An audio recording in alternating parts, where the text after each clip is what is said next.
Paper की case study. सबको दिख रहा है ना? ये केस स्टडी आपको आई हुई है, बताओ इसको कैसे करोगे। नहीं देख ले, कल पेपर है कि पोस्टपोन हो गया? कल नहीं है, कल है।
चलो, डिपिक्टिंग द फॉलोइंग इंफॉर्मेशन क्या होगा इसमें?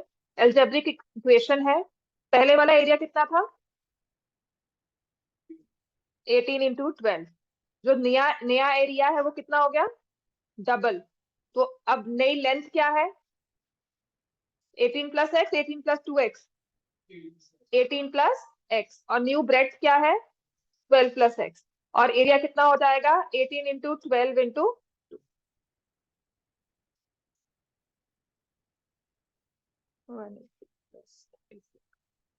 216 plus 30x plus X square is equal to 216। तो यहाँ पे माइनस कर दो, ये -216 हो जाएगा।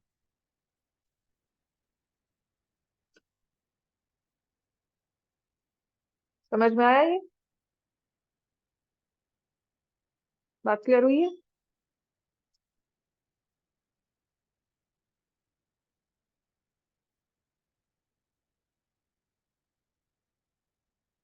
किसी के पास लास्ट ईयर का पेपर है, एक्चुअल बोर्ड पेपर?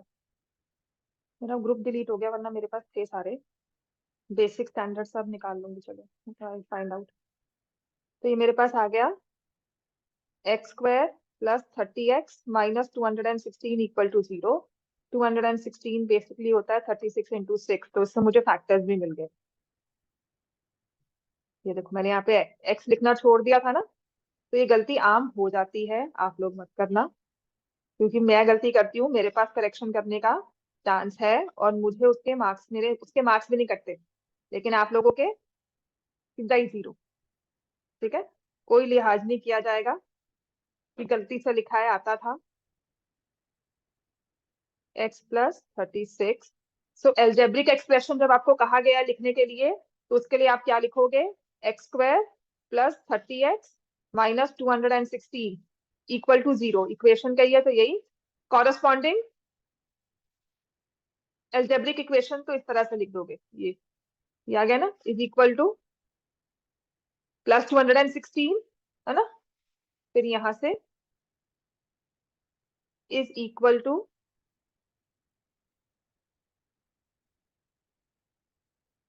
430।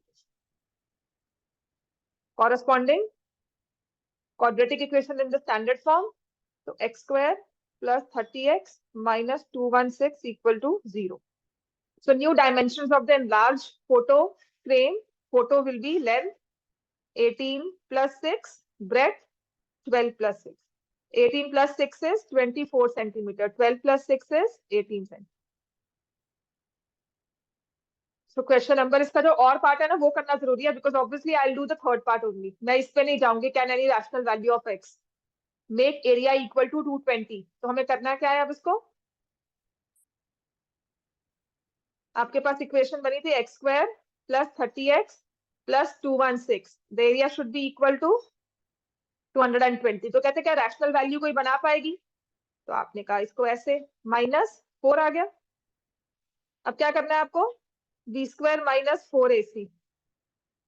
रैशनल मतलब स्क्वायर रूट में नंबर भी नहीं होना चाहिए, ये रैशनल रियल नंबर नहीं कहा है। तो उसके लिए मैं क्या करूंगी अब, इक्वल टू 30 का square -4 into -4 plus into 1, DAC यही हो गया ना। For this question I need to find the D। 900 plus 16 क्या हो गया, 916। Is this number a perfect square? 900 के बाद 30 का स्क्वायर होता है ना, 931 का स्क्वायर निकाल लो, 961 आता है। Number is not a perfect square. तो देखो ना, जब आप इसकी रूट्स फाइंड करने लगोगे, आपको कहा गया है इसको फैक्टराइज करो, आप क्या करोगे, x is equal to -30 plus minus square root of 916। Rational तो तब आएगा ना जब ये 916 में से स्क्वायर रूट हट जाए, वो हट नहीं रहा। तो इसके फैक्टर्स तो पॉसिबल है, रूट्स तो एग्जिस्ट करते हैं, लेकिन वो रैशनल नहीं है, वो इरैशनल है। रियल नंबर है, इरैशनल है क्योंकि स्क्वायर रूट नहीं हट रहा। So can any rational value, no. आप इसको सॉल्व करोगे कि since d is not a perfect square, since d is not a perfect square. बात समझ में आई है सबको कि नहीं? और इसको प्रॉपरली लिखो, ये लास्ट ईयर की केस स्टडी है, और कौन से रीजन में आई है ये मुझे नहीं पता है। आई कैन नॉट स्पेसिफाई कि ये नॉर्थ नॉर्थ का, तो मुझे पता है कि हमारे वाले में कौन सा था वो मुझे याद है, लेकिन ये कौन से रीजन में आया है, दिल्ली का है, आउटसाइड दिल्ली, इनसाइड दिल्ली, कुछ नहीं पता उसके idea. So D is not a perfect square, therefore roots are not rational. और अगर रैशनल नहीं होती तो हम उसको क्या मानते हैं, irrational. Roots are not rational, और अगर नॉट रैशनल को कहा जाता है तो उसे हम बोलते हैं दे आर इरैशनल। बोर्ड का पेपर इस तरह से ही आएगा, उसकी प्रिंटिंग भी, फॉन्ट भी यही यूज होता है। समझ में आ गया? ये फोटो, ये उसका नंबर होता है बोर्ड का, तो आपके आंसर की में ये नंबर जाता है कि आपने ये सेट दिया है। और वो पेपर चेक होने कहाँ जाता है, because they you don't have roll number on it, you don't have any answer की भी, उसका कोई मतलब शीट नंबर भी नहीं होता कि आप शीट नंबर याद करके लेकर आओ, ऐसा कुछ नहीं होता। अब क्या होता है, उनका से शीट होती है, अटैच होती है, उस शीट को लोग अटैच करके शायद उसको नया एक लॉट असाइन करते होंगे। समझ में आ गई बात? ये तो आपका पेपर जो है ना, वो सिर्फ ये जाएगा कि ये पेपर आएगा, जिसके अकॉर्डिंगली चेकिंग होगी, and that's why they distribute through out. देखो इंडिया में कहीं भी जाकर पेपर चेक हो सकता है। तो राइटिंग साफ रखो, वो चीज रखो जो एक्सेप्टेबल है सबको। ठीक है, चलो ये वाला हम डिलीट करेंगे अब। समझ में आ गया वो सारी केस स्टडी? अब आते हैं हमारी ये वाली केस स्टडी पर।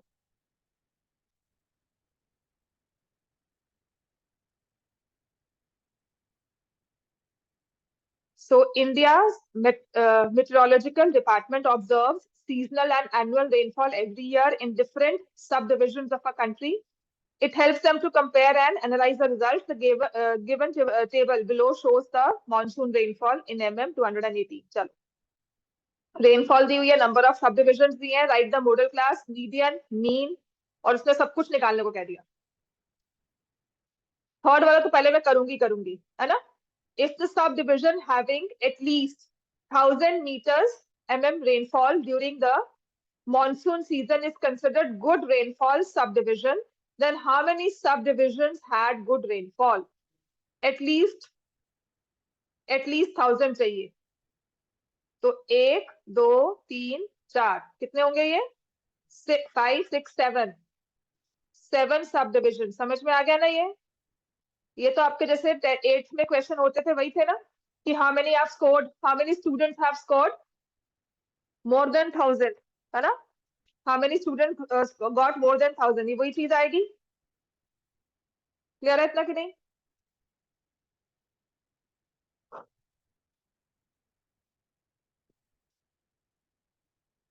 तो it will be 7 sub division. अब इसके बाद आते हैं, राइट द मॉडल क्लास। कौन सी होगी भाई मॉडल क्लास? फर्स्ट वाला क्वेश्चन तो हमें पता है कि आपने दिखाना है, पर क्योंकि 1 मार्क का है ना, तो आप मॉडल क्लास लिख के नहीं आओगे। मॉडल क्लास के लिए हम क्या करते हैं, इसमें बताओ। इन सब में से we look for the highest frequency, है ना। हाईएस्ट फ्रीक्वेंसी कौन सी है? हाँ, तो हम लिखेंगे since the highest frequency of class 600, nahin, since the frequency, not the highest, since the frequency of class 600 to 800 is 7, which is maximum. ठीक है ना, बात समझ में आ गई? Therefore ये लिख देना, एक नंबर तो मिल जाएगा। मैं कह तो रही हूँ ऑल इंडिया में, सोचो नॉर्थ ईस्ट में बैठे तुम्हारा पेपर चेक हो रहा है, कहीं भी जम्मू कश्मीर में जाकर पेपर चेक हो रहा है, जहां पर भी सीबीएसई बेस्ड स्कूल है ना, कोई सबको तो दिल्ली बुलाकर चेक नहीं करने वाले हैं। बात समझ में आया? तो जहां पर भी जा रहा है, your teacher should be satisfied with your answer.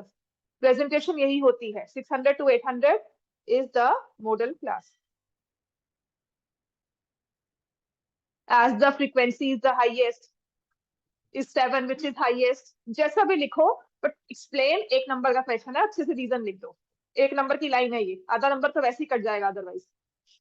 अच्छा, मीडियन निकालना, मीन दोनों निकालो, मीडियन भी और मीन भी निकालना आसान है सबका।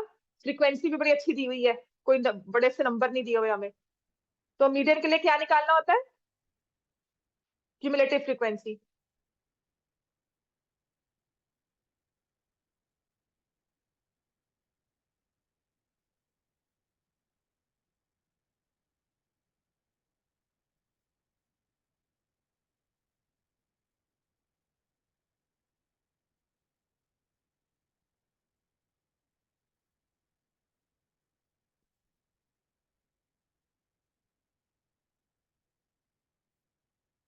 ट्वेंटी फोर आता है सम।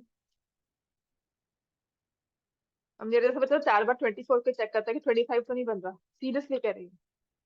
मैंने आप लोग से भी कंफर्म किया ना 24 ही बन रहा है। अब मेरे से बच्चा होगा, वो एक एक काउंटिंग करेगा, फिर बैठकर 2 है, वो 6 ही है, फिर वो 13 ही है।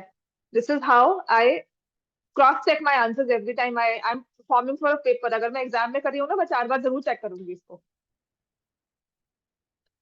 ठीक है, अब हमें क्या करना है? फॉर मीडियन क्लास n/2, और लिखोगे n क्या है? 24।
ये है ना?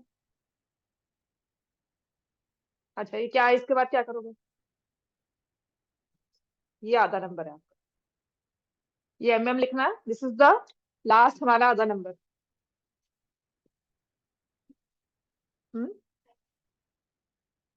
सॉरी, 200 लिखना है। 24 मैंने क्यों लिख दी? क्योंकि सम था।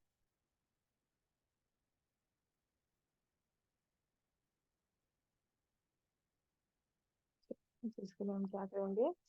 इंटू 200/7, 1200/7, 42। 42 और 12 कितना हो गया? 54। 100/7। तो अब हम क्या करेंगे? डिवाइड।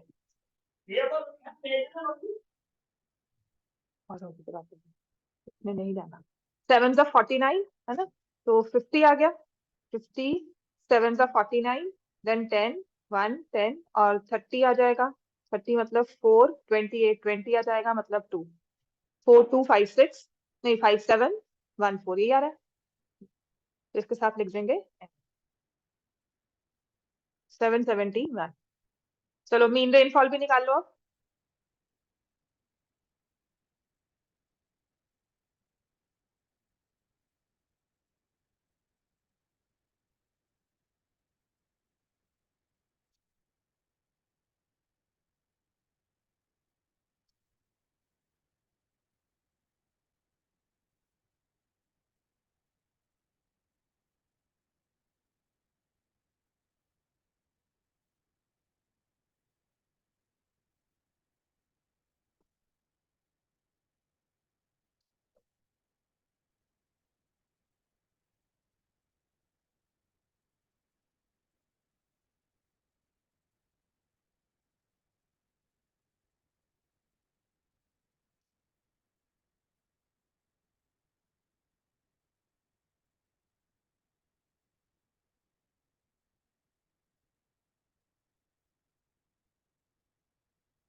ठीक।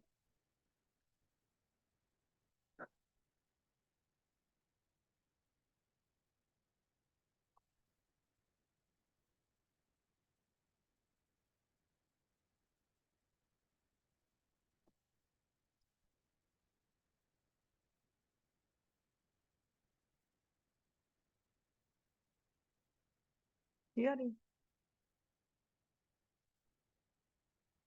मीन रेनफॉल इज 850, है ना। चलो नेक्स्ट करें अब। ये हमारी सेकंड केस स्टडी हो गई। ठीक है, next.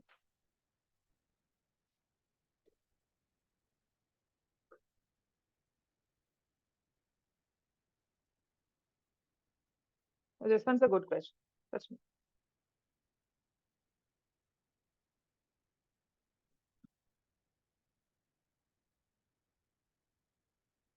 Discuss throw is an event in which an athlete, मतलब मैंने कहा था कि हमेशा पहले आपको कुछ एक उसकी ना वो दी जाएगी, एक इंट्रोडक्शन थी, जिसका वैसे कुछ लिंक नहीं होगा, बट हाँ एक एक्चुअल सिचुएशन को केस के साथ रिलेट किया हुआ है, मैथ्स के साथ। AB is one such tangent to a circle of radius 75 centimeter. Point O is the center. Angle ABO is 30. PQ is parallel to OA. Find the length of AB. निकालोगे? हो सकता है ये? कैसे करोगे? देखिए मैंने काफी बार क्वेश्चन करवाया है। The first thing that comes to my mind whenever I see a question, एक एंगल एक साइड और 90 डिग्री कहीं से भी दिख रहा है। 90 डिग्री एंगल कौन सा है यहाँ पे? ओ ए बी 90 है ना, ठीक है ना। तो मैं क्या करूंगी, मुझे ए बी की लेंथ निकालनी है। तो ओ ए अपॉन ए बी क्या हो जाएगा?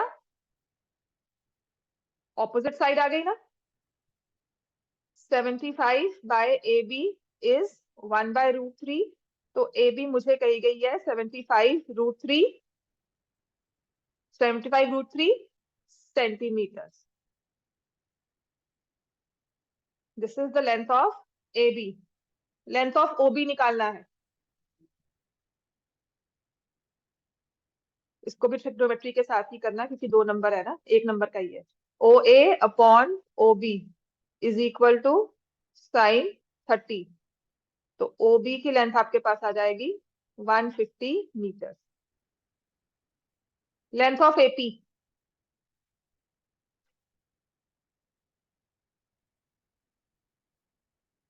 ओ क्यू की लेंथ पता है ना। और पूरा ओ बी की लेंथ कितना था? तो ओ क्यू भी कितना हो गया? What about Q? क्या बोलेंगे क्यू को? ओबी का क्या है वो? Mid point. और ये लाइन पैरेलल भी है, तो पी भी क्या हो गया? Mid point. थ्योरम लग गई ना। तो सारा एक्सप्लेन करना है आपको। पी क्यू की लेंथ भी कहा है तो इट्स 75/2, ठीक है ना। या ट्रिग्नोमेट्रिक, या फिर आप उसको सिमिलैरिटी के थ्रू भी कर सकते हो।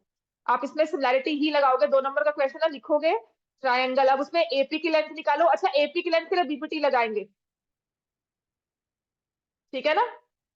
Since P Q is parallel to O A, therefore QB upon OQ is equal to PB upon AP by basic proportionality theorem। तो समझ में आ गया।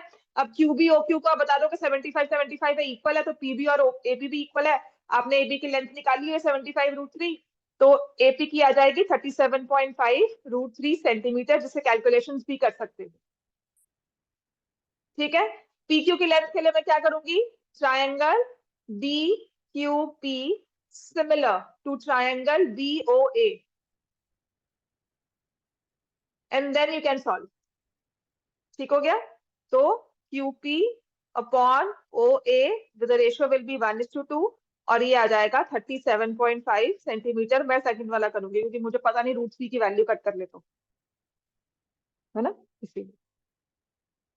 समझ में आ गई बात ये, ठीक है। This is one good question. ये वैसे भी अगर केस स्टडी आया वो भी आ सकता है, अदर वे राउंड भी आ सकता है।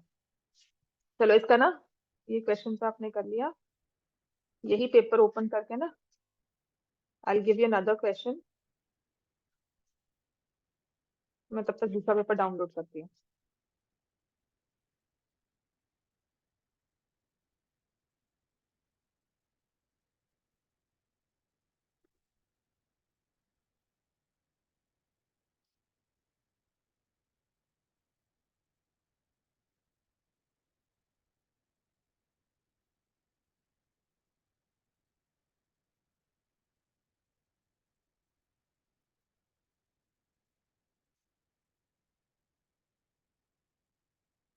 एक तो ये वाला क्वेश्चन लिखो 22nd।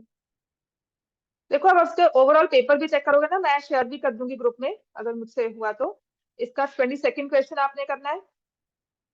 अब आप एक खुद देखो, यहाँ पर उसने कैसे साइन अल्फा 1/2 कॉट बीटा √3 लिखा हुआ है, समझ में आ गया। तो क्वेश्चन 22 सॉल्व करो।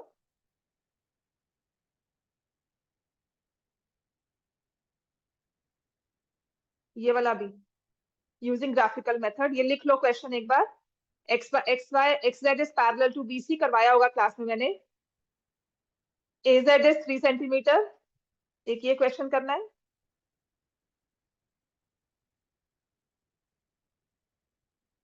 और जो बी पार्ट है वो करो।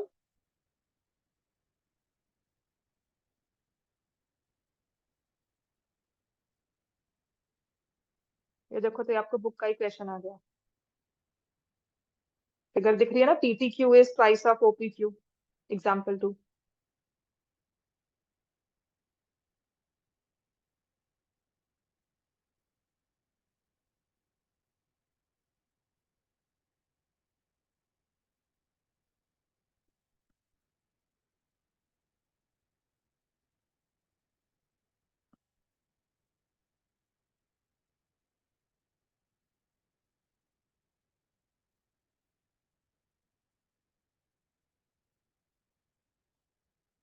क्वेश्चन 28 भी मैं गिव यू द प्रॉपर, ये तो उसका वो है ना, हिंदी का है, मैं बताती हूँ आपको।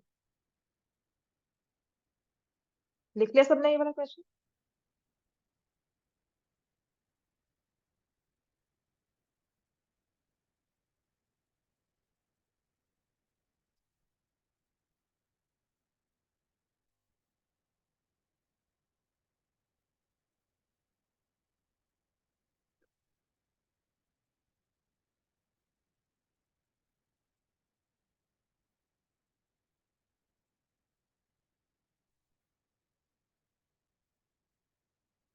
क्वेश्चन नंबर 28 करना है इसको, ठीक है। तो मैं दूसरा पेपर डाउनलोड करती हूँ, लिखते हैं ना सबने जो लिखा हुआ है, सब सॉल्व कर रहे हो ना, ठीक है। Let me download that. ये वाला करते हैं, इसकी केस स्टडी प्रिंट होगी।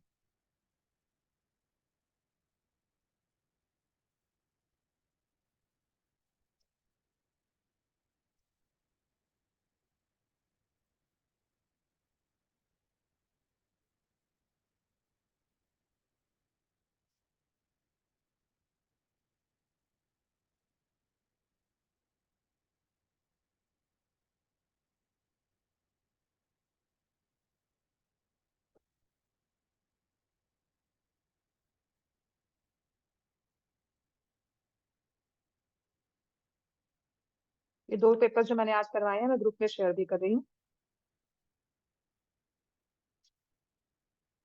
इम्पोर्टेंट कर लो ना इन पेपर्स को। ये देखो।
हाँ जी, क्वेश्चन नंबर 21 डी पार्ट क्या लिखोगे? Whether the following system of linear equations is consistent और not.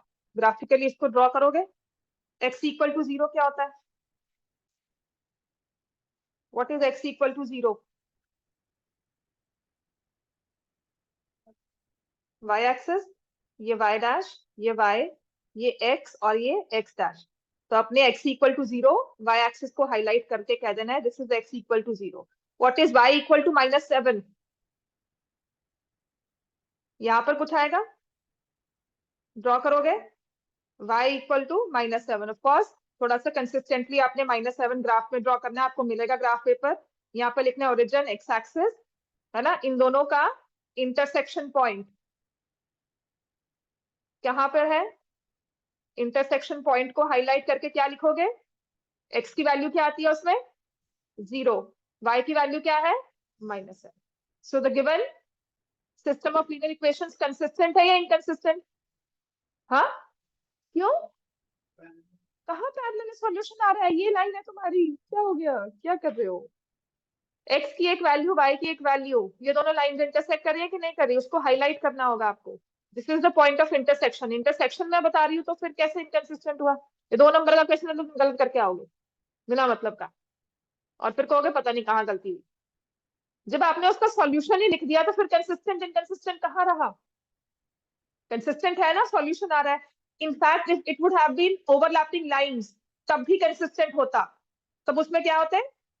Infinitely many solution. Solution तो एग्जिस्ट करता है लेकिन इनफाइनाइटली मेनी है। समझ में आ गई बात? ये क्लियर है लव्या? क्वेश्चन 22 हो गया solve.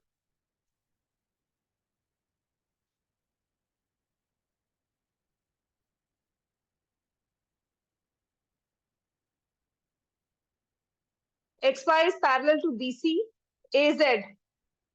XZ is parallel to BC, AZ is 3 centimeter, ZC is 2 centimeter, BM is 3 centimeter, MC is 5 centimeter. Find the length of XY. Lines parallel होती है तो हम क्या लगाते हैं? Basic proportionality theorem. लेकिन जब उसने हमें एक्स वाई की लेंथ निकालने को कह दिया, वाई पॉइंट ये हो गया ना, तो हम क्या लगाएंगे? सिमिलैरिटी। तो पहली चीज तो हम ये कहेंगे triangle A X Z is similar to triangle A B C. छोटा ट्रायंगल और फिर बड़ा ट्रायंगल। फिर हम उसमें से साइड्स की रेशियो निकाल लेंगे, A Z upon AC is equal to XY upon BC, XZ, sorry। समझ में आ गई बात? ये लिखना समझ में आ गया ना? पहले आप ये छोटा ट्रायंगल और बड़े ट्रायंगल को सिमिलर कर दिया। 3/5 is equal to XZ। BC कितना है? 8।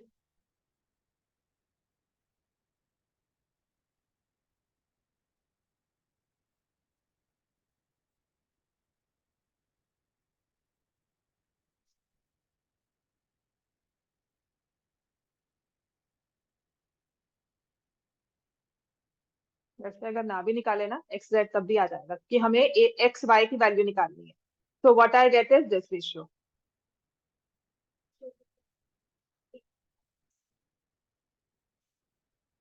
वो भी तो लगेगा, वो भी कर सकते हैं डायरेक्टली, इसको भी कर सकते हैं। यहाँ से मैंने बस साइड्स की रेशियो ले ली कि 3:5 है। ये भी रेशियो साइड्स की 3/5 है। तो अब मुझे क्या करना है? Triangle AXY similar to triangle ABM। समझ में आ गया ना? तो अब हम क्या करेंगे? AX अपॉन AB जो रेशियो मेरे पास है XY बाय BM।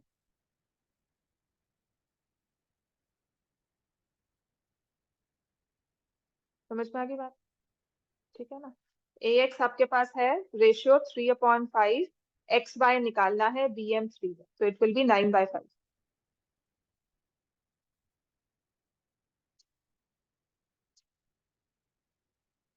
ये वाला question, greatest number which divides 85 72 leaving remainders 1 and 2 respectively।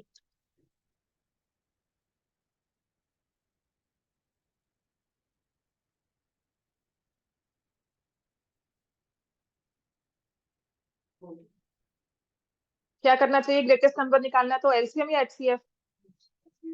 HCF सबका, है ना? तो इन दोनों का एचसीएफ निकालोगे, लेकिन रिमाइंडर चाहिए तो एचसीएफ किसका निकालेंगे? 85 माइनस 1 एंड 72 माइनस 2, तो 84 एंड 70। आंसर क्या आएगा? 40। क्लियर हो गया इतना? अब बस एक ये वाला क्वेश्चन जरूर करो, क्वेश्चन 28।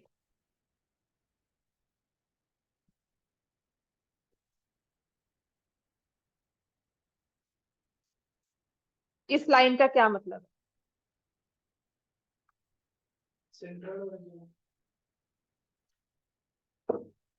हम्म, कह सकते हैं, बाकी पता नहीं। सेंट्रॉइड का कोई यूज ही नहीं, थर्ड वर्टेक्स जब निकालना है। सेंट्रॉइड ओरिजिन है, हाँ, उससे थर्ड वर्टेक्स बड़ा आराम से निकल जाएगा ना। देखो इन्होंने कुछ इस तरह से किया हुआ है। आप इसमें पिक्चराइज करोगे, इसको ड्रॉ करने की जरूरत नहीं होती है। अगर सिर्फ मुझे काम करना है ना, मुझे पता है कि ए वर्टेक्स ए है, मैं आप कुछ नहीं सोच रही इसका मतलब मैं एंड में क्या निकालूंगी, because I don't have to detail, मुझे नहीं याद कि मैं बनाऊं फिर देखूं सेंट्रॉइड ओरिजिन है कि नहीं है, बिकॉज मैं अपने उस हिसाब से कर रही हूँ। तो थर्ड वर्टेक्स सी ले लिया मैंने, एक्स वाई।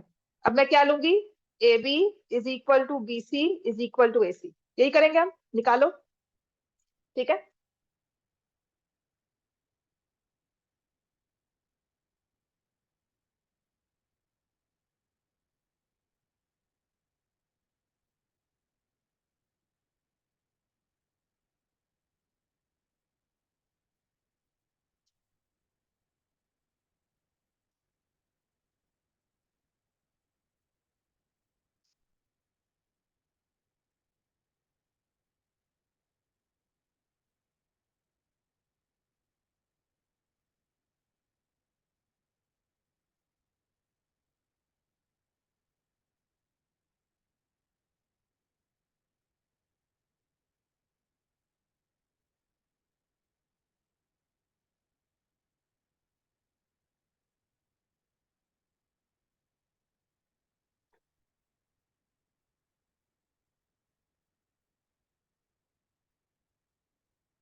54 माइनस करोगे 66 आएगा।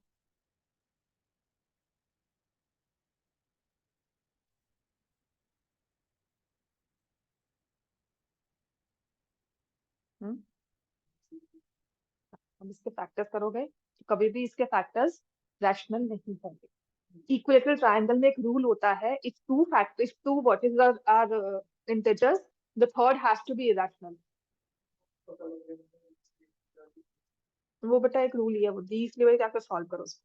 पर इसका वो origin lies in the triangle, वो क्या मतलब है उसका वो देखेंगे। तो आप इसको सॉल्व करोगे, 6 plus minus square root of 36 plus 4 into 66 divided by 2। 66 4 का कितना होता है वैसे तो अगर मैं उसमें 36 ऐड करो।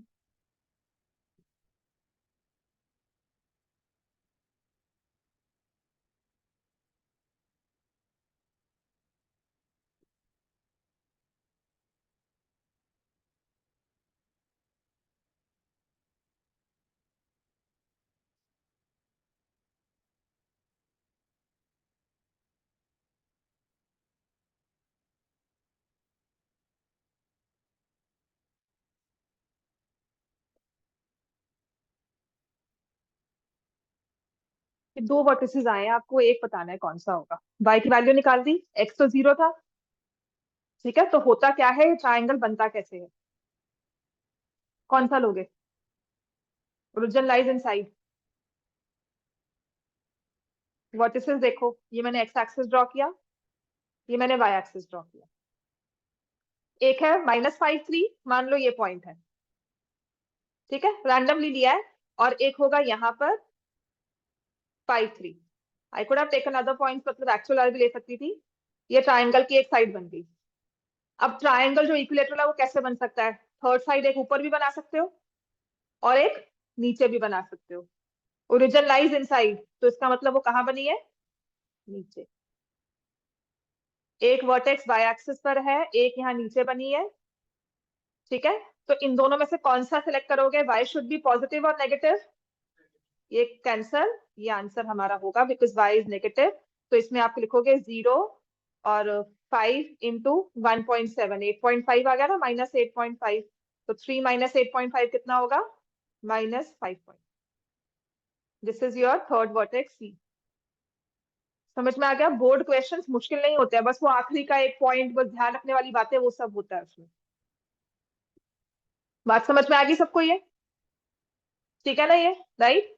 दीज आर, नेक्स्ट वाले उसमें आते हैं पेपर में। मैंने पेपर वैसे ये पूरा शेयर कर दिया है, तो प्रैक्टिस किसको भी करनी है वो ये स्टार्ट कर सकता है। ये वाला पेपर जो फर्स्ट वाला पेपर था, अब मैं सेकंड वाला पेपर करवा रही हूँ, ठीक है। ये पहले इसकी केस स्टडीज ही हम करेंगे।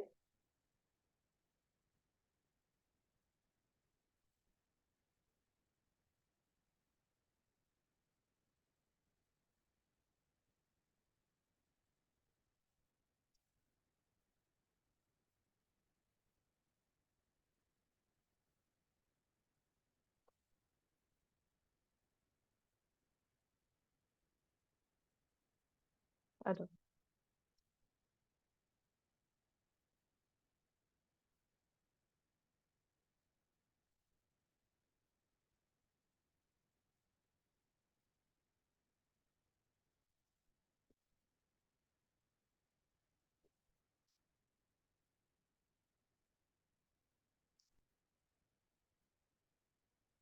देखो तुम्हारा वाला पेपर में आया होगा सारा ये।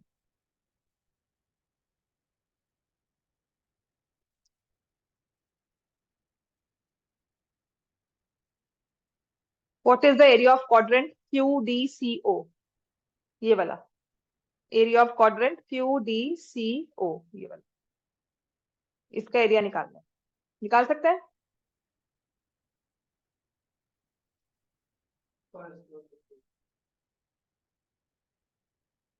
Bye R² bye 4। क्वाड्रेंट कहा हुआ है तो 1/4 भी कर सकते हो। प्रॉपर फॉर्मूला लिखना है, 1 मार्क का क्वेश्चन है, तो प्रॉपरली आप लिखोगे तभी मार्क्स मिलेंगे। 22/7 इफ नथिंग इज मेंशन्ड। और वैसे भी रेडियस अगर 7 दी हुई है तो वही लिखना चाहिए।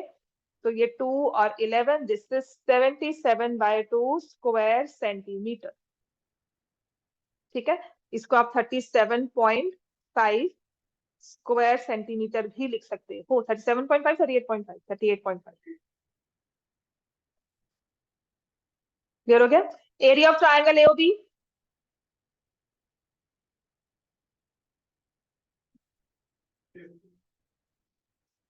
एओबी किस तरह का ट्राइंगल है? राइट एंगल्ड है, आइसोसलेस है, तो उसकी ओ ए साइड लिखोगे कितनी है? 10 सेंटीमीटर। ओ बी कितनी है? 10 सेंटीमीटर। एरिया क्या हो जाएगा? हाफ इंटू 10 इंटू 10, तो कितना आ जाएगा? 50 square centimetre. What is the total cost of silver plating the shaded part A B C D? ये वाला शेडेड पार्ट उसने किया हुआ है, इसको सिल्वर प्लेट करना है। लेंथ ऑफ आर्क सीधी निकालना है, दोनों में से कुछ भी निकाल सकते हो। ठीक है, शेडेड पोर्शन का एरिया निकालना है, कैसे निकालोगे? ट्राइंगल एओबी में से क्या माइनस कर दोगे? क्वाड्रेंट, है ना? तो अपने पहले वाले में निकाला हुआ है 50 एरिया ऑफ ट्राइंगल, और फिर निकाला है 38.5 क्वाड्रेंट। तो 11.5 square centimetre is the area of the shaded portion. 20 रुपए पर स्क्वायर सेंटीमीटर की रेट पर वो सिल्वर प्लेटिंग हो रही है, तो आप रुपीज से मल्टीप्लाई करोगे 20 से, कितना आ जाएगा आंसर? 230। तो 230 रुपीज में ये आपकी ट्रॉफी जो है वो, मोमेंटो जो है वो सिल्वर प्लेटिंग हो जाएगी। लेंथ ऑफ आर्क सीधी निकाल सकते हो, क्या करना होता है उसमें? Length of arc CD 2 pi r theta by 360. Now, if this question is of 2 marks, then what will you do is radius is 7 centimeter, theta is 90 degree. ये लिखना है आपने properly. Radius of the sector is, ठीक है, radius of the circle है, proper लिखकर 2 into 22/7 into 90 by 360 into 7. क्या आ जाएगा? 11 सेंटीमीटर। इजी वन फिर भी, ठीक है, कंपैरिजन में। अब आते हैं next. In a coffee shop, coffee is served in two types of cups. One is cylindrical in shape, diameter 7, height 14. Other is hemispherical with diameter 21. Find the area of the base of the cylindrical cup.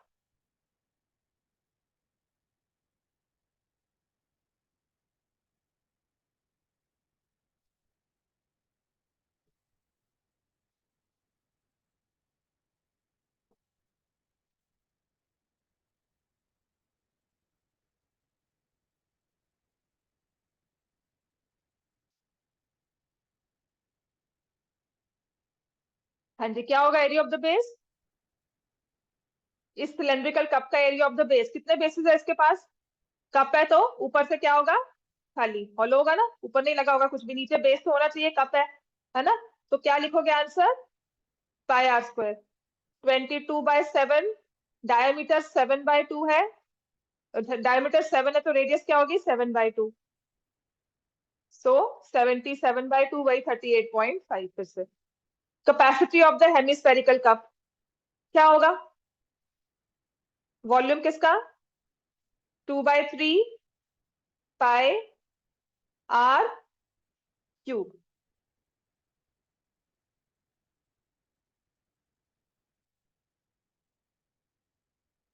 ये भी class में ना कहीं करवाया होगा।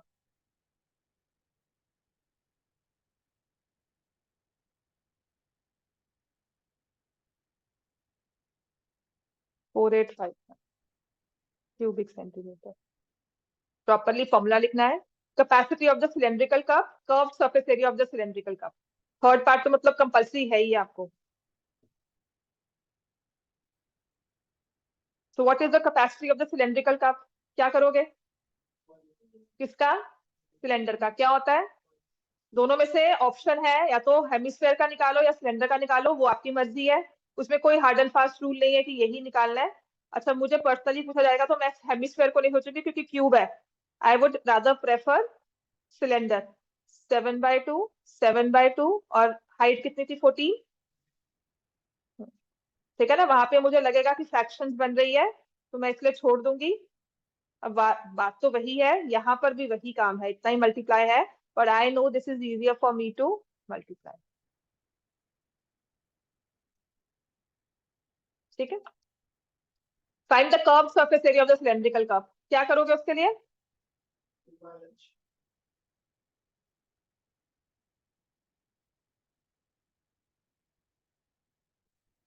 क्या आ जाएगा? 616, 616। हाँ लिखा है। हाँ, बोलना भी चाहिए फिर, तभी याद रहेगा। समझ में आ गया बेटा? अब ये केस स्टडी आगे तो बहुत आसान है ना। CBL refers to any teaching methodology, computers में है। हाँ, क्यों? अच्छा, 7/2 × 14, ये कैंसिल हो गया। हाँ, 308। चलो ये वाला करो। अब 1000 एलिमेंट्री और सेकेंडरी स्कूल्स को उन्होंने सर्वे किया है और नंबर ऑफ कंप्यूटर्स में उन्होंने क्लासिफाई किया है। So total number of schools are 1000. Probability that the school chosen at random has more than 100 computers. More than 100 में कौन सा आएगा? 80 schools। तो क्या आंसर होगा? 80/1000। Next, school chosen at random has 50 or fewer computers। हाँ जी।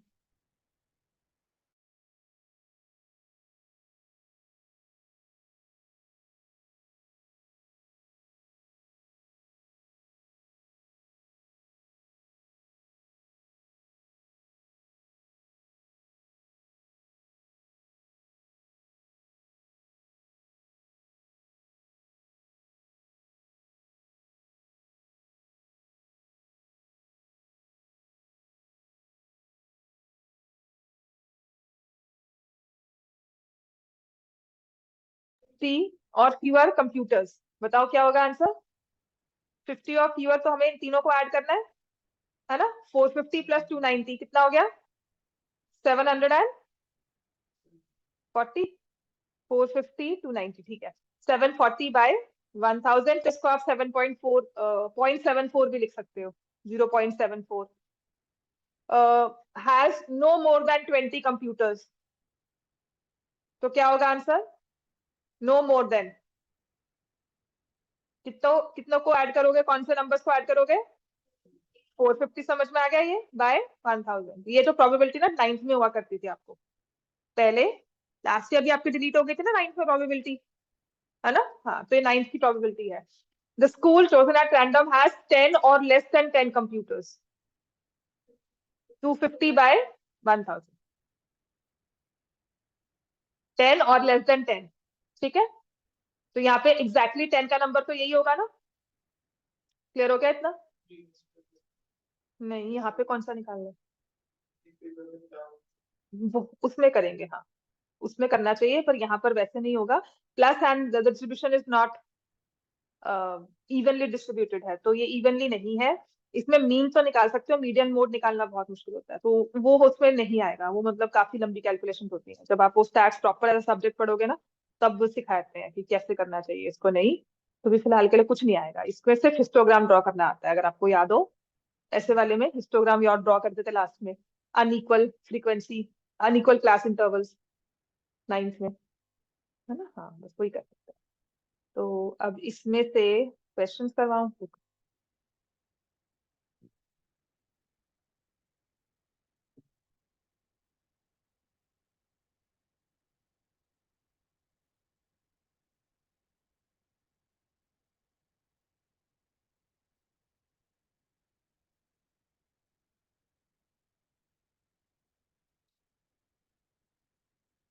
जो P + 3/4 है वो भी इसमें दिया हुआ है। ट्रायंगल। चलो तब तक ये वाला करो, मैं तब तक दूसरा वाला पेपर करती हूँ। ये ट्रिग्नोमेट्री का क्वेश्चन है और बहुत ही इजी है, मैं कह देती हूँ इजी है। पर let's me you guys prove also कि मैं बोल रही हूँ वो सही है। ये तो सबका मतलब देखने पे ही मेरा सॉल्व हो गया था, है ना। और मैं ये नहीं कहती हूँ कि मैं बहुत अच्छी बच्ची हूँ, मैं बहुत इंटेलिजेंट हूँ। मतलब देखने पे समझ में आ गया था कैसे करना चाहिए। लिख लो, इसको प्रूव करना है ट्रिग्नोमेट्री का। एंड आई फील बहुत आराम से हो जाएगा। आई फील तो मेरी बात की वो रखो, सॉल्व इट प्रॉपरली।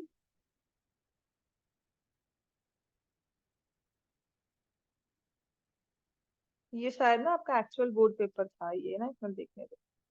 इसमें अगर वो क्वेश्चन है, हाँ ये आपका एक्चुअल बोर्ड पेपर है। ये बोर्ड पेपर एक्चुअल आपके वाला रीजन का है ये बच्चों।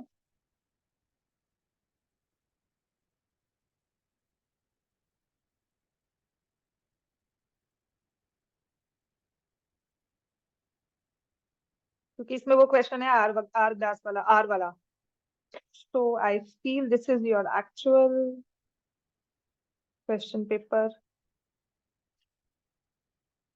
तो इसका ये भी क्वेश्चन करना बहुत जरूरी है, ये करो। एरिया ऑफ ट्रायंगल, ये मैंने करवाया होगा साथ में। ये दो क्वेश्चंस करने हैं। Area of triangle formed by line x by a y by b upon equal to 1 with coordinate axis. जब भी एरिया ऑफ ट्रायंगल कहा जाए ना तो करना क्या चाहिए। ये दो क्वेश्चंस हैं, इन्हें करो अच्छे से। ये एमसीक्यू में आया हुआ है आपको, दिस इज फॉर एमसीक्यू। ये तो प्रूव है, चलो 3 नंबर का, दिस इज एमसीक्यू। ठीक है, तो करो इसको। मैं तब तक तीसरा वाला पेपर करती हूँ डाउनलोड। ये आ गया 32। 33 क्यों नहीं होता बताओ, इसको आइडिया क्यों नहीं ऐसा होता।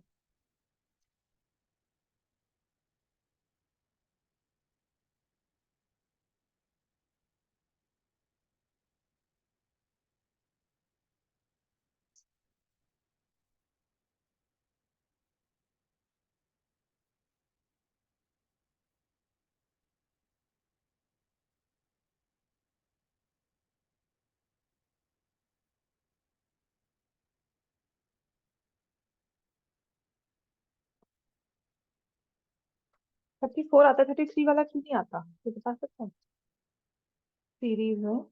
Why not.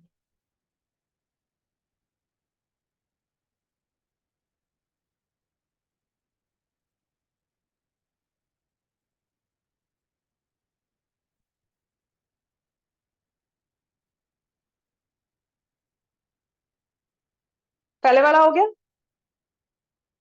एचपी पहले वाला हो गया, ट्रिग्नोमेट्री प्रूफ कर दो। कनन हो गया पहले वाला, नहीं हुआ, तुमसे तो होना चाहिए।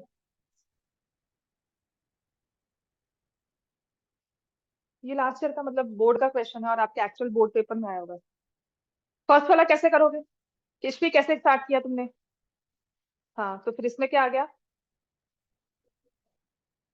हाँ, और इसको क्या लिखा है। हाँ उसके बाद,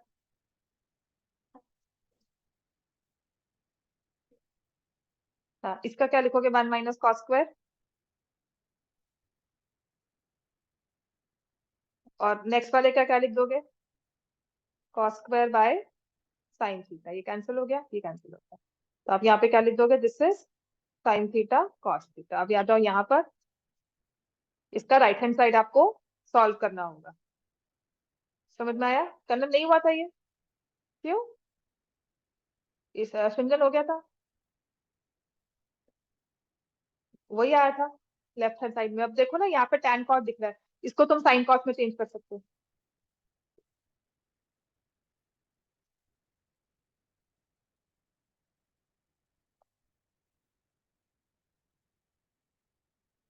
ओके, तो नेक्स्ट में लिखते हैं left hand side is equal to right hand side, hence prove.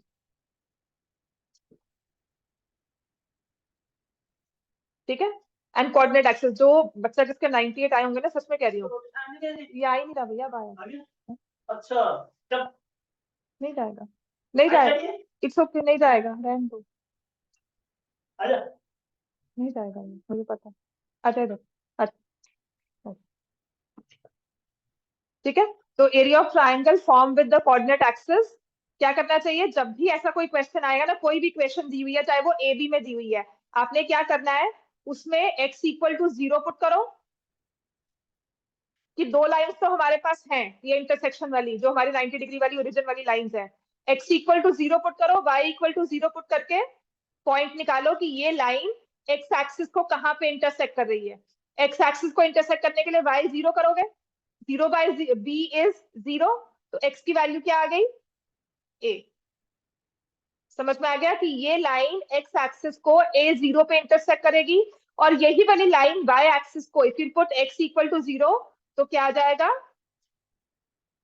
0b। अब वो कहता है कि इस ट्रायंगल का एरिया निकालना है, तो ये 90 डिग्री वाला ट्रायंगल है, इसका एक्स एक्सिस मतलब इसका बेस कितना है? a यूनिट्स, हाइट कितनी है? b यूनिट्स, तो क्या होगा area? Half into a into B, A B by 2।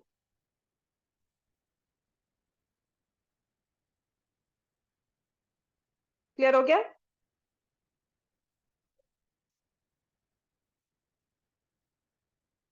x upon a plus y upon b equal to 1, इसमें पुट y एट 0।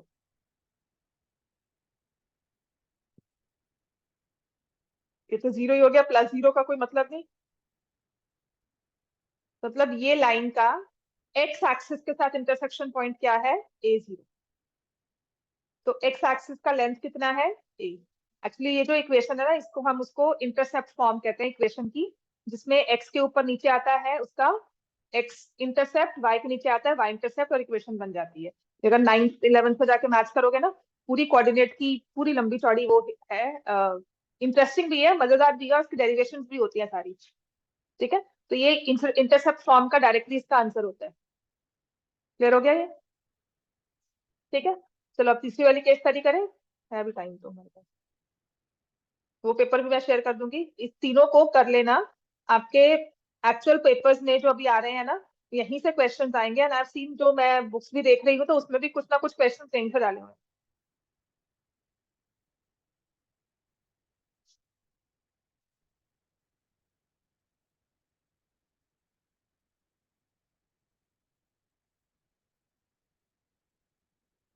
ये देखो,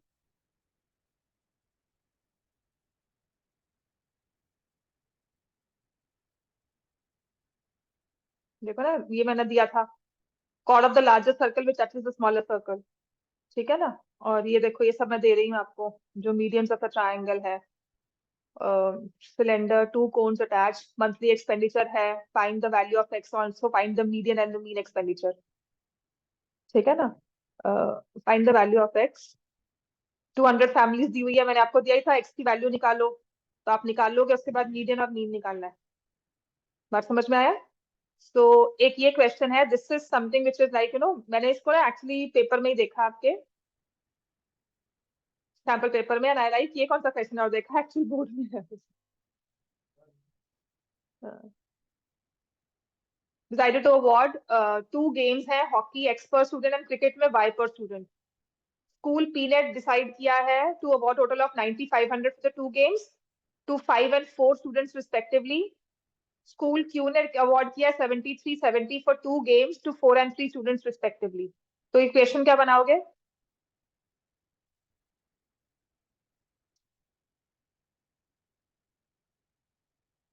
दो गेम्स हैं, एक तो है हॉकी, एक है क्रिकेट, एक स्कूल ए और एक स्कूल बी।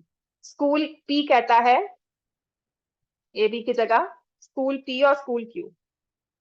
स्कूल पी कह रहा है कि मैं, यहाँ से मेरे पास जो बच्चे हैं 2 गेम्स में 5 and 4 हैं, और इनको मैं दूंगा 9500। और स्कूल क्यू कहता है कि I have 4 and 3 and I will give 7370, लेकिन हॉकी वाले बच्चों को एक्स मिलना चाहिए, क्रिकेट वाले बच्चों को वाई मिलना चाहिए। तो इक्वेशन क्या बनेगी?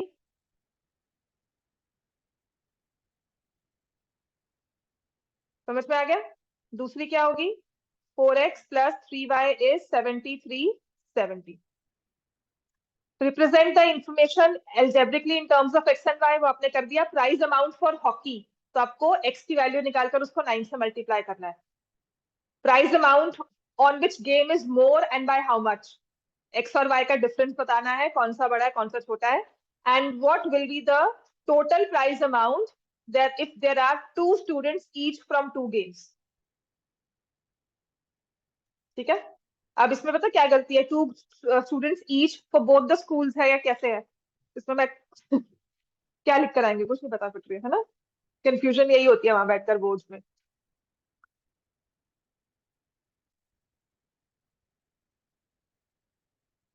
तो 4 बचे हैं ना, 4x 2x प्लस 2y निकालना है हमें बेसिकली।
x 900 आता है।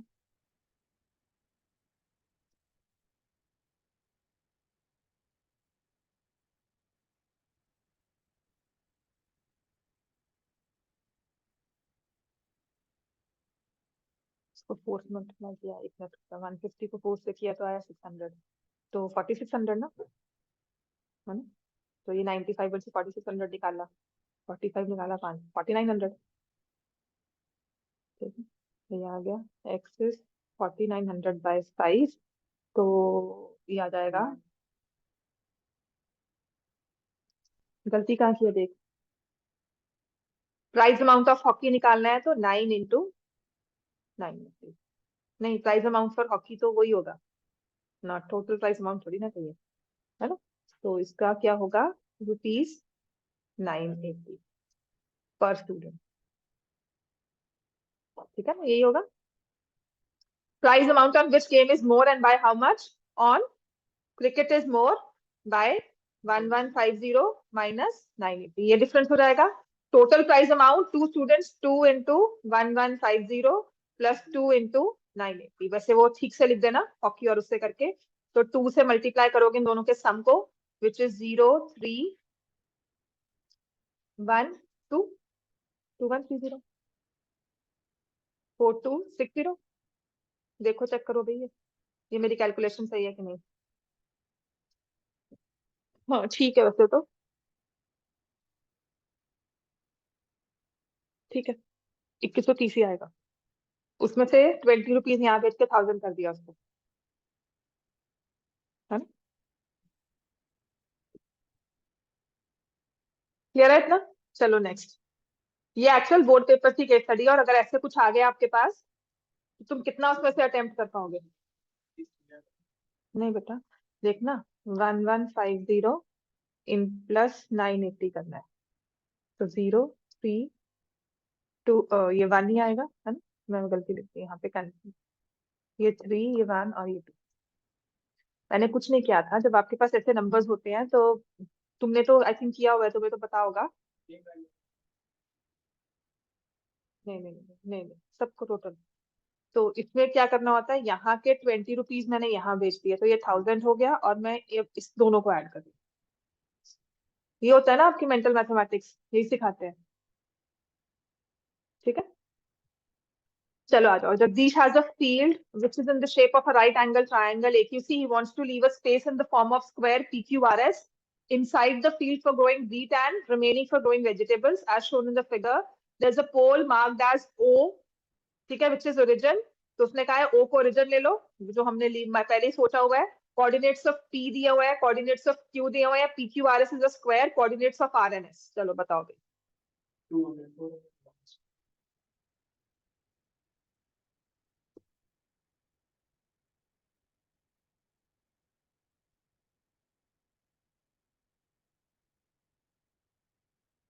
ये क्या होगा, this will be X is 200, Y is also 200, और यहाँ पर क्या आएगा, ये कोऑर्डिनेट -200 एंड 200। बनाने के बच्चे,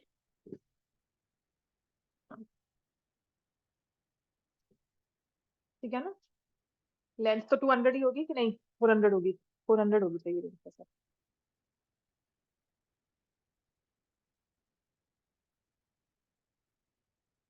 नहीं, कुछ गड़बड़ हुई है ना? वेट, दो यूनिट्स जो है वो 200 है, ठीक है ना बच्चे? हाँ, ये 400 तक आएगा, ये 200 है, यहाँ पर 400 आ जाएगा। This is 200 and this will B 400 अगर हम स्केल को लेकर चलते हैं। तो यहाँ पर क्या होगा? इट विल बी 200, 400, और यहाँ क्या होगा? -200 एंड 400। आपको साइड जो है स्क्वायर की कितनी रखनी है? 400 यूनिट्स। समझ में आ गया ना?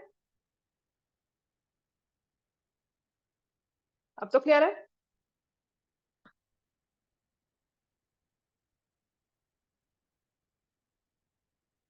What is the area of the square PQRS?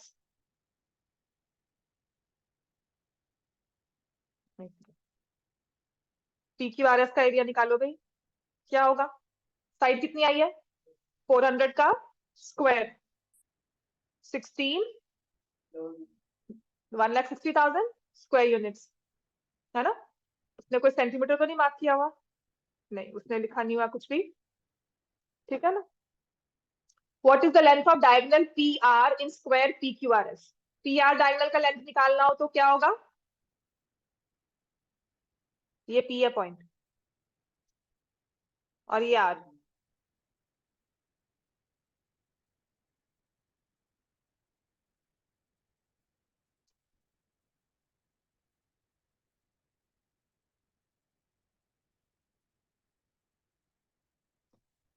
क्या होगा भाई? PR की लेंथ कितनी होगी?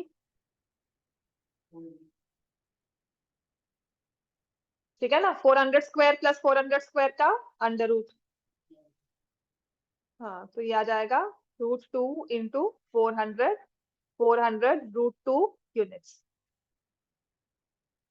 अब इसके बाद उसने तीसरा क्या दिया हुआ है? चलो, if S divides CA in the ratio, CA लिखा हुआ है ना, in the ratio K:1, what is the value of K? Point A दिया हुआ है 200, 800। ये पॉइंट S दिया हुआ है, कहते हैं ये दिया हुआ है पॉइंट 200, 800, और पॉइंट S आपके पास है, रेशियो 2:1 है। वो रेशियो 2:1 कैसे लोगे? CA लिखा हुआ है, SC लिखा हुआ है? CA इन द रेशियो 2:1, तो फिर 2 कहां पर आएगा? CS पर या SA पर? CS पर 2 आएगा, बाकी उस पर 1 आएगा। तो ये पॉइंट आपके पास है ना, दिस इज -200, 2 यूनिट्स के बाद -200 है, ये -400, और ये कितना हो गया? -600, 0। Now find the value of K, और फाइंड द K:1 का है ना, 2:1 तो नहीं कहा, K:1।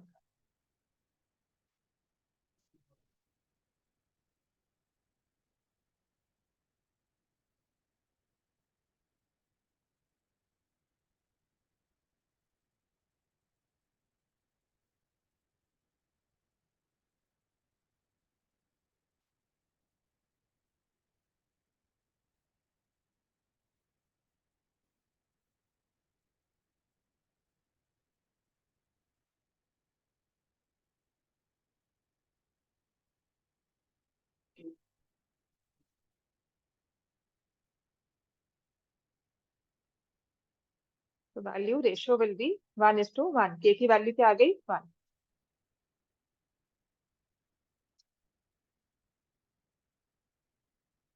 चलो, अब ये क्वेश्चन नंबर 38 देखा था ना, अभी एक पेपर में आया हुआ है ये।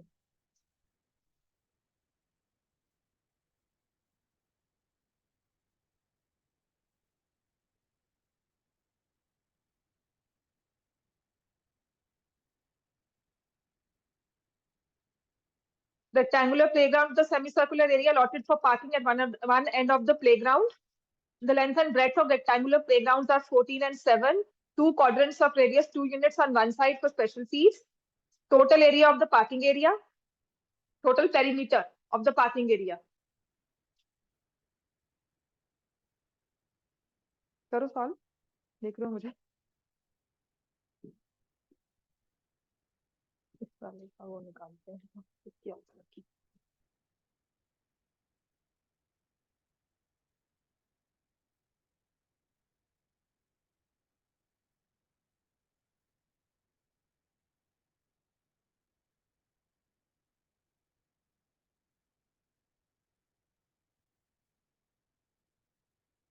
ये कौन सा है? 34 है ना ये?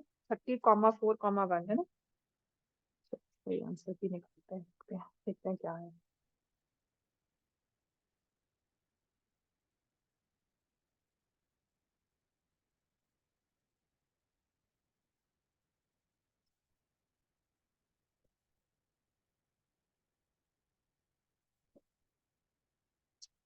सो पेरीमीटर जब निकालेंगे, उसने ऑब्वियसली सरकमफ्रेंस निकाला हुआ, तो आपको क्या करना है?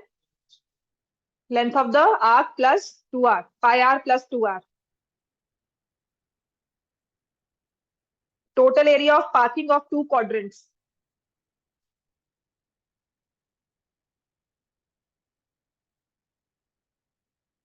टोटल एरिया ऑफ पार्किंग, तो हाफ पाई आर स्क्वायर। ठीक है, समझ में आ गया? और एरिया ऑफ द 2 क्वाड्रेंट्स। अच्छा, total area of parking and 2 quadrants. Ratio of area of playground to the area of parking area, वो भी कर लोगे।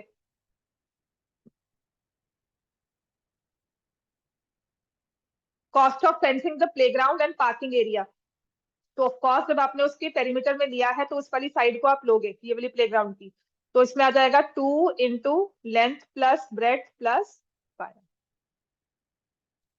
समझ में आ गया? थर्ड वाला पार्ट जो है, मुझे भी कंफ्यूजन ये थी कि उसके जो कॉमन साइड है उसको फेंसिंग करेंगे या नहीं करेंगे। तो उसके लिए पता क्या होता है? सबसे बड़ा रूल, जो उसने फिगर दी हुई है ना, उसको डॉटेड लाइन दे देंगे। वो that is not a line which is existent, वो सिर्फ एक मार्किंग के लिए हमने लिया हुआ है। तो वहां पर उसको डॉटेड नहीं रखा हुआ, उसको प्रॉपरली उसने शो किया हुआ है कि फेंसिंग करनी है, तो उसको आपको लेकर चलना है। समझ में आ गया? ये सीबीएसई की ही आंसर की है, जिससे मैं कंसल्ट कर रही हूँ, सीबीएसई की ही आंसर की है। ये एग्जाम बैठ कर ना यही कंफ्यूजन होती है, और कुछ नहीं होता। क्लियर हो गया ये? और करना है कुछ? बस? छुट्टी होगी? नहीं, एक क्वेश्चन और करते हैं। ये ना कॉन्वेंट के पेपर में था, a question which is like, ये कर लो, उसके बाद छुट्टी देंगे, ठीक है? तो, और अगर स्कूल ऑनलाइन हो गए, पेपर्स पोस्टपोन तो हो ही जाएंगे फिर।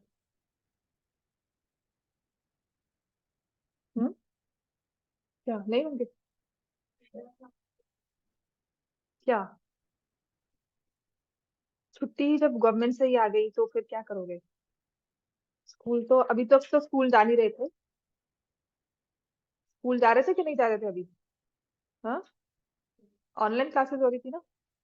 पेपर तो ऑनलाइन करने से रहे, क्योंकि उनको पता है कि कोई फायदा नहीं है। बच्चे बहुत स्मार्ट है, जितने मर्जी आप कर लो, है ना?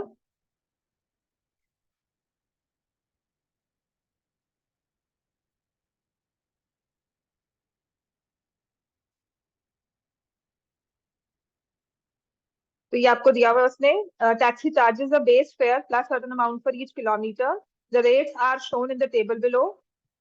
तो ये डिस्टेंस दिया हुआ है किलोमीटर, फेयर दिया हुआ है, ठीक है ना? तो चार्जेस जो है base fare plus certain amount for each kilometre. Base fare plus certain amount पर किलोमीटर, फॉर ईच किलोमीटर मतलब पर किलोमीटर में लिख सकती हूँ ना। तो what is the base fare, what is the fair per kilometre? तो आपको बेस फेयर भी निकालना है और फेयर पर किलोमीटर भी निकालना है। देखो ये क्वेश्चन ना किससे सॉल्व होगा, और जो ये तो ए और बी पार्ट आ गया, सी पार्ट है fare to travel 16 kilometre and 360 rupees अगर हमारे पास हो तो हम कितना किलोमीटर ट्रैवल कर सकते हैं। ये कॉन्वेंट में अभी आया था case study, which I found interesting. अगर आप सॉल्व करो तो हो भी सकती है ना? डिफरेंस क्या रहा है सब में? वेरी गुड, हाँ जी। घबरा के क्यों बोलती है इतना? ठीक बोल रही है ना? क्या डिफरेंस आ रहा है? 15। तो क्या लग रहा है, क्या है आपकी? फर्स्ट टर्म क्या है? सेकेंड टर्म क्या है? 60। तो फर्स्ट टर्म 45, कॉमन डिफरेंस कितना हो गया? 15। तो what is the base fare?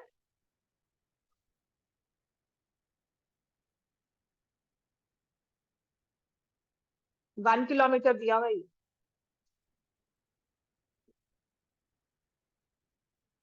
क्या लिखोगे? यही तो चीजें है ना, एपी बनती है। लेकिन this is your base fare plus fare plus kilometre as 45। This is base fare पर 2 किलोमीटर का डिस्टेंस विच इज 60।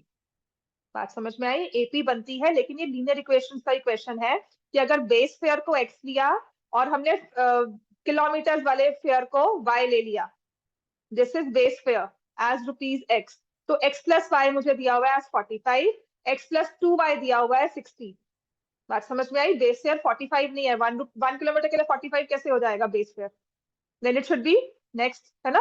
तो इसका मतलब हमारा बेस फेयर कितना होगा जब आप इसको सॉल्व करोगे?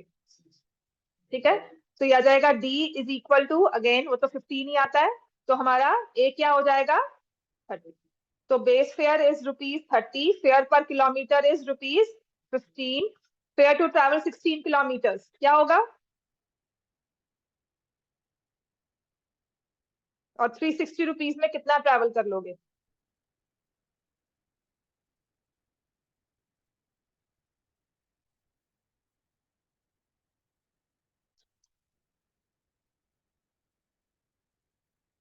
मतलब एक क्वेश्चन तो है जिसके पूरे चांसेस है गलत होने के, वो है बेस फेयर। बाकी सारा सही कर लोगे, फेयर पर किलोमीटर भी आ जाएगा। लेकिन 16 किलोमीटर अगर तो आप जाओगे विद 16, 7, 8, 9 की 16 टर्म निकालने, फिर तो आपका सॉल्व हो जाएगा वो 16 किलोमीटर का। पर बेस फेयर के अगर कोशिश से निकालोगे तो वो गलत होगा। दोनों वे से चेक करना होगा ना आपको। इसमें 6 किया, देन 7 का डिस्टेंस क्या है, 8 का कितना है, 9 का इतना है। ऐसे करते करते आप उसका निकाल लोगे 16 का। उससे तो आंसर सही आ जाएगा 16 किलोमीटर का। But if you will go by this, a is 45, common difference 15 है, तब गलत हो जाए। ठीक है ना?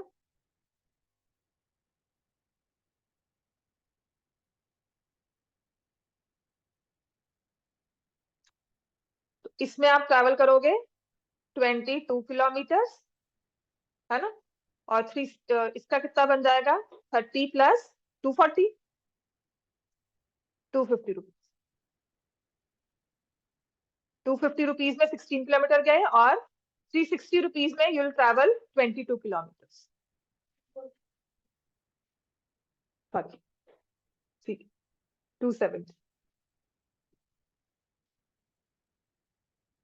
ठीक है, डन। चले, बस। लो, मुझे अटेंडेंस मार्क करने दो।